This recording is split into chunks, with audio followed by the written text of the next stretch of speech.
Ala inna fil jasadi mudghah idza salahat jasadu kullu wa idza fasadat jasadul kullu.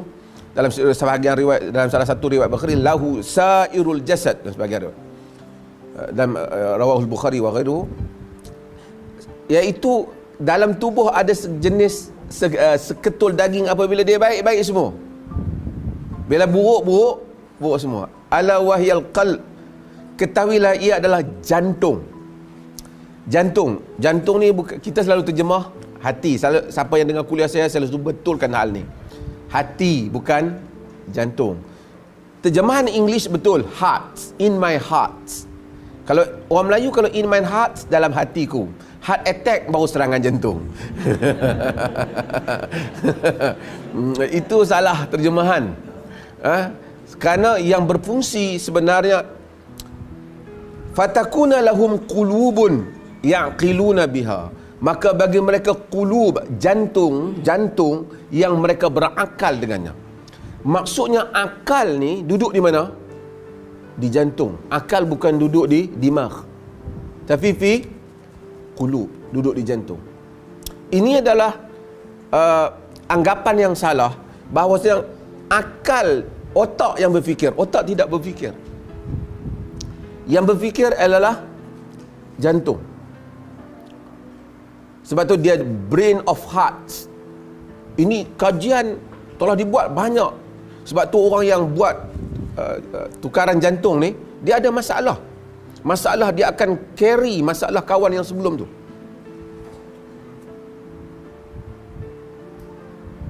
Fatakuna lahum qulubun yaqiluna biha aw adhanun yasma'una biha. Tuhan sebut azan yasma'una biha kerana ada orang tak nampak, tapi telinga masih menjadi sumber untuk mendengar. Ada orang yang buta tapi alim. Abdullah ibnu Ummi Maktum, sahabat Nabi, buta tapi alim. Kan, muazzin Nabi SAW. Kan? Alim. Tapi kalau orang tu pekak, susah nak jadi alim. Kalau tak dengar, tak boleh alim. Syekh Abdul Aziz Abdullah bin Baz buta tapi alim. Ramai lagi tokoh-tokoh yang alim dalam dunia ni. Saya di Jordan dulu ada syekh masyayikh yang buta, alim. Tapi kita belum dengar orang pekak tak boleh dengar apa, nak boleh jadi alim. Pasal apa? Info tak boleh. Dia hanya tengok. Dia boleh dapat sebahagian maklumat, tapi dia tak cukup. Kan?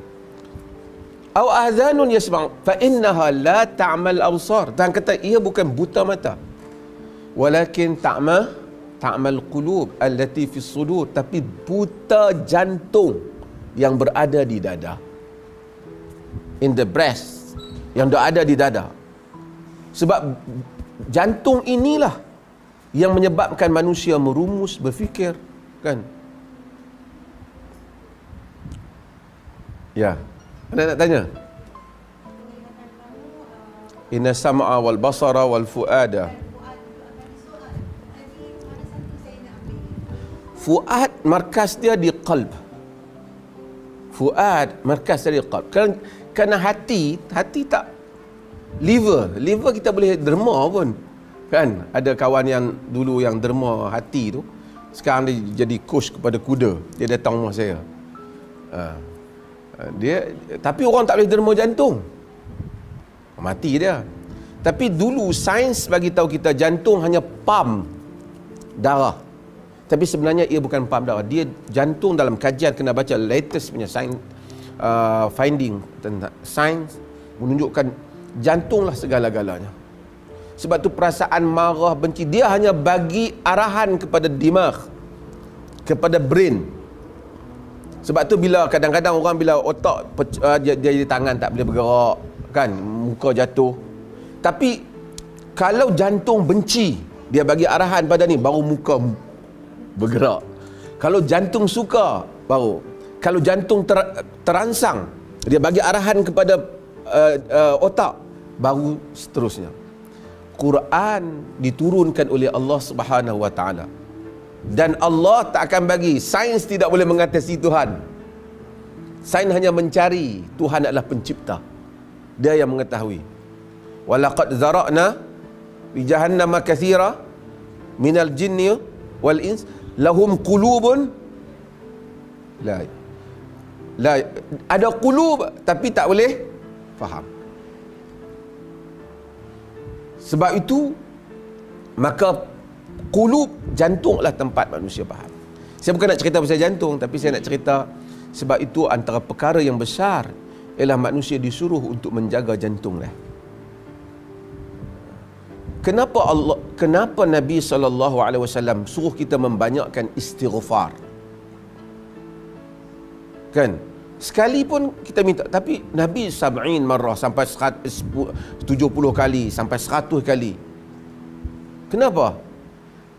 Sehingga yu'athir ala qalb, sehingga memberi kesan kepada qalb. Ya Allah ampunkan aku. Kita faham. Ya Allah ampunkan aku. Ampun berulang-ulang kali sehingga ia memberi kesan. Lebih banyak kita mengingatkannya, lebih besar kesan pada jantung kita. Sehingga jantung itu akhirnya bertindak, memberikan arahan kepada keseluruhan jasad kita. Alidhu biyadal jalali wal ikram. Yakni alidhu, yakni kamu senantiasa. Hadis yang diriwayatkan oleh Imam Tirmizi, hadis yang hasan, sebagian mensahihkan riwayat. Yani kamu sentiasa ya dzal jalali wal ikram. Al jalal. Kenapa bila kita sebut ya dzal jalali wal ikram, sekali kita sebut mungkin, tapi belum lekat dalam diri kita. Sehingga kita melaziminya sehingga kita merasai Allah tu dzal jalal.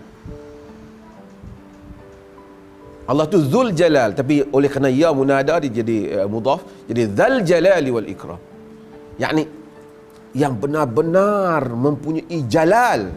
Jalal ni keagungan, kemuliaan. Kita sebut Jalalatul Malik Arab pada. Jalal wal Ikram, yakni kerana Allah tu memuliakan, yang berhak memuliakan.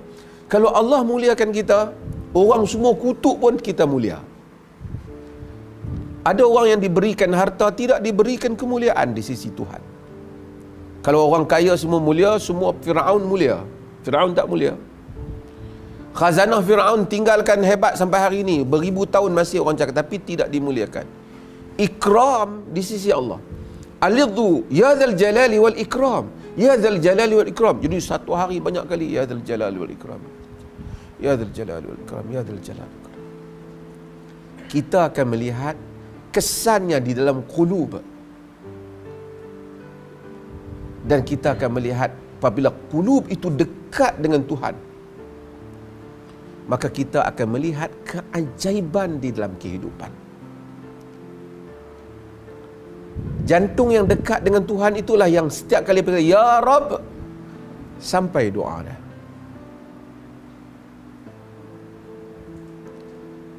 Maka sebab itu Allah Subhanahu Wa Taala buat banyak program kepada manusia ni supaya manusia ini jantung dia itu berfungsi.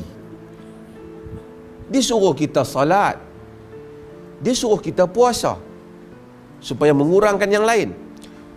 Dia suruh kita bermusafir, pergi haji, termasuk musafir yang lain. Sebab tu dia kata afalam yasiru fil ard. Tidakkah kamu berjalan di atas muka bumi?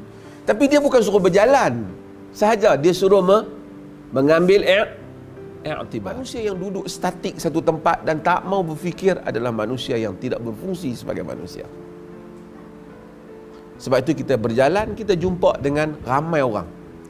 Dan bila kita jumpa dengan ramai orang, kita mengambil banyak i'tibar daripada apa yang kita jumpa.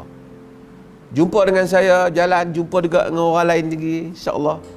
Mudah-mudahan dapat manfaatkan. Kita bertanya, tidak ada orang yang maksum. Saya mengalu-alukan orang ziarah saya, tapi saya sangat tak suka kalau orang taksub kat saya. Saya tak terima. Kan? Kullu ahadin yu'khadhu wa yutrak illa sahibu hadzal maqam al-ma'sum sallallahu alaihi wasallam. Semua orang diterima dan ditolak pendapatnya, melainkan tuan punya kubur ini, kata Imam Malik, iaitu Nabi yang maksum sallallahu alaihi wasallam. Nabi yang maksum sallallahu alaihi wasallam.